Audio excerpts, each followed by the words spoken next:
All right, Kenman here, and today is another budget gravity knife Treszen unboxing. Before we start, I'm not sponsored by anyone. I purchase everything at retail price, and I do these videos because I love discussing knives and sharing info and ideas with others. If you have any questions or thoughts, please feel free to comment below. All right, let's just get right to it. Bag on the floor. Got the budget Treszen gravity knife. Just picked this one up. The video just was out the other day. And long story short, they have another version. And it's taped. Little bag on the floor. And we are good. Let's get in here. All right, box on the floor, mini bag on the floor, 1 pound knife in my hand. This thing is heavy. Wow. All right. What are we looking at, Kenman? Well, we're looking at another one of these Treszen budget gravity knife. All right, same as last time. We're going to take a little breaking in here. There it is.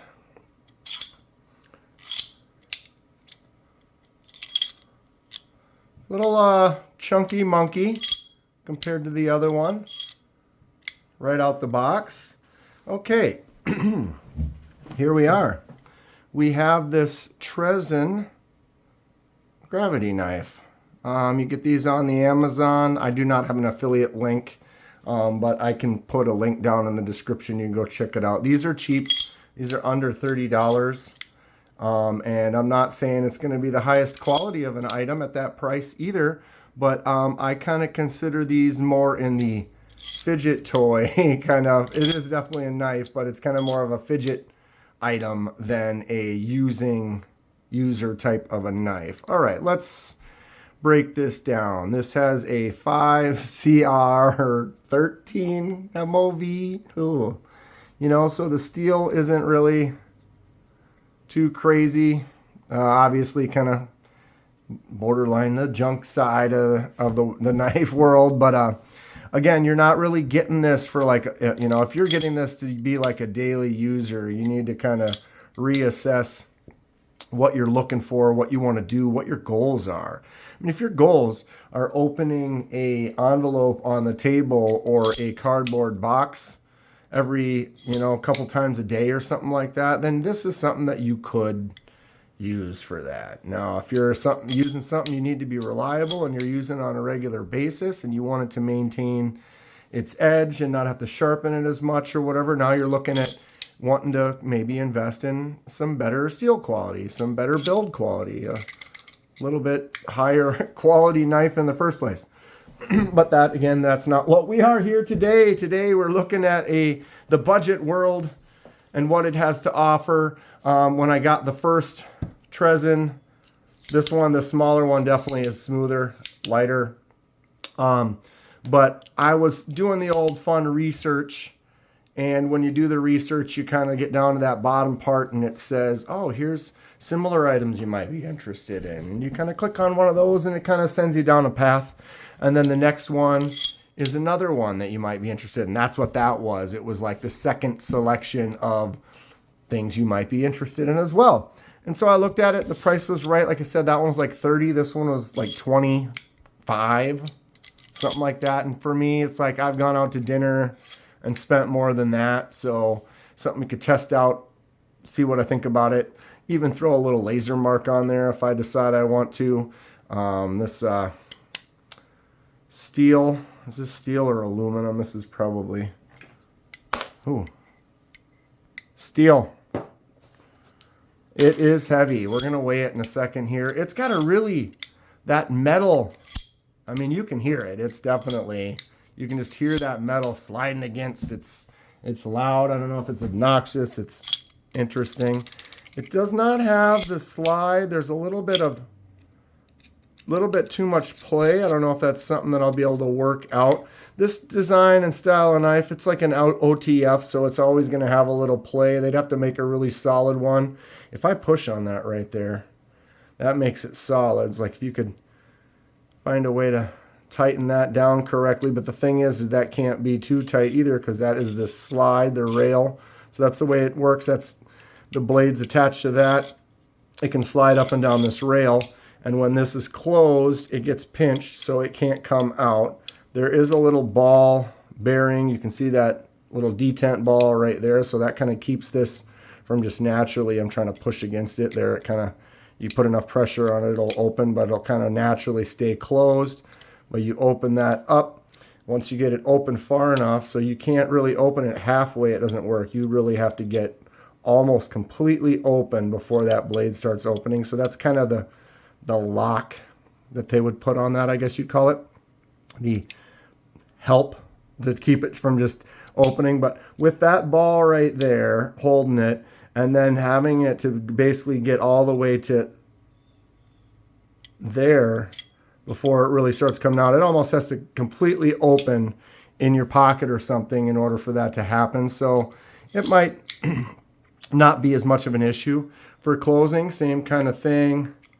You have to get it just, 3/4 of the way open for it to start to drop, and then it'll catch there, and then you have to get it the rest of the way to drop fully.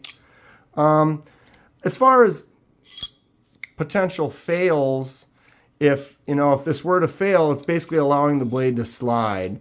Now, if you were like holding up on the blade, now you're putting pressure on the blade's not gonna slide, so that fail won't really do anything until you let go. And if you let go, it starts sliding, and then you grab on. It could be moving and then maybe cut you, but I feel like it wouldn't take a lot of pressure to kind of just stop that blade from moving. I just don't feel like you're going to have as many issues with certain other types of knives with potential cutting hazards. But again, doesn't mean it's really safe. You're not going to cut yourself on it. You sure as heck can cut yourself on this thing, no problem at all. Tell ya. Like I said, the initial feel, it's a little clunky. I feel like it could have a little less play this direction. It is huge though. This thing is heavy and enormous. It does have a pocket clip. The other one does not have a clip. We'll do a little comparison here. That clip is enormous. Ugh. This thing is big. But you could do either hand. The slide piece is only on one side. Like if you look at the real nice ones, like the Riot, like the XO, when you go like that, that is a piece that kind of goes up and around, and it's on both sides. And so you can kind of do it ambidextrously or from either side, versus this, you have to push that side. Although in my left hand, it works, and see how it's ready to cut, no problem. Right hand, it works, and it's ready to cut, no problem. So it's not really, it doesn't limit you when which hand you use. And if you get it straight up and down, it basically will drop all the way.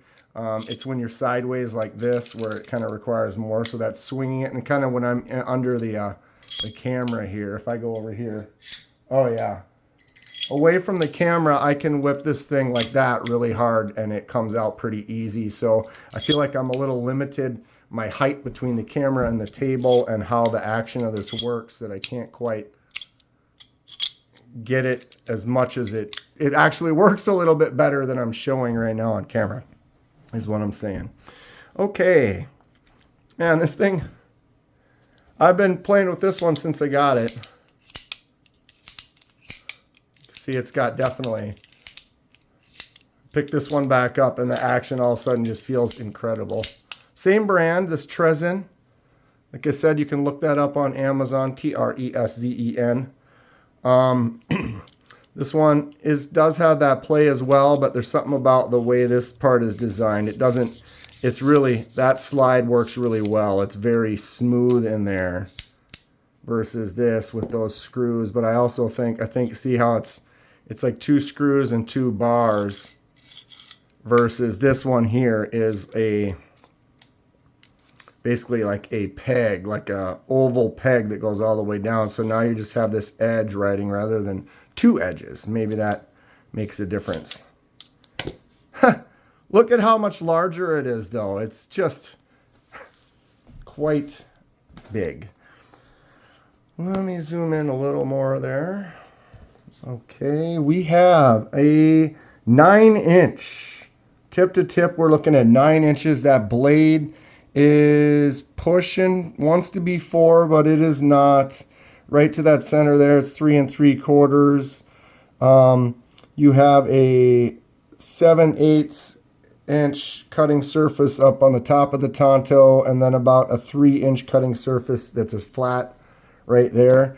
It almost looks like it curves up a little right there when they sharpened it. That might just be a flaw in the cheapness of the blade. It doesn't look quite perfectly straight right there. I don't know if you can see that on camera. Yeah, it does have just a little wave. It's a little longer here and it gets a little shorter there and then back. I don't know if that's the way it was meant to be or if they wanted it to be straight. But again, for this price, this quality of steel, it's not going to hold an edge that well. Or, I don't know. We'll test it out and we'll see. But again, when you're paying under $30 for something with a low 5 CR, you're not going to be expecting the blade steel to be of superiority. Okay. What did I say? The handle here is 5 1/4. Just massive compared to the 7-inch, just under 7-inch for the other version. If you're looking at both of these online, I go ahead and link both of them down there for you. Okay, I always compare everything with the Pyrite. Pyrite is a nice mid, close to full size, daily using knife. It works great. You can see it's definitely smaller. It's closer to the size of the smaller Treszen. This one is a beast. I tell ya. Okay. Thickness. Serious thickness. Blade thickness 11. Wow. That doesn't seem right. I mean, the Pyrite is 10. It just seems thicker. It's reading 11. Handle is about a 1/2 inch. That's fairly normal for a good size blade. Actually, a lot of them can be a little bit thicker than that. And then this way, it is 1.09. Pretty large. Ha! It's kind of fun though. And again, if you're buying this knife at this price point, you're buying it for the fun of it. That's pretty much what's going on. All right, are we ready? Do we want to place bets? Let's look at this one here. 3.8. The standard Pyrite is 3.67. So those two are almost the same. Guesses. Oh, here we go. Oh, 10.34. This thing is a hog. My God. 10.34. That is probably, that might be the heaviest knife well, I'll have to check into that. We'll do a shootout on that at some point. This thing is cool. I mean, it's cheap. It's interesting. If you want something on your desk that's kind of a fun little thing, like I said, maybe I'll do some shorts where I'm out. You can hear it if I'm off camera. You hear that? How that just flies out every time.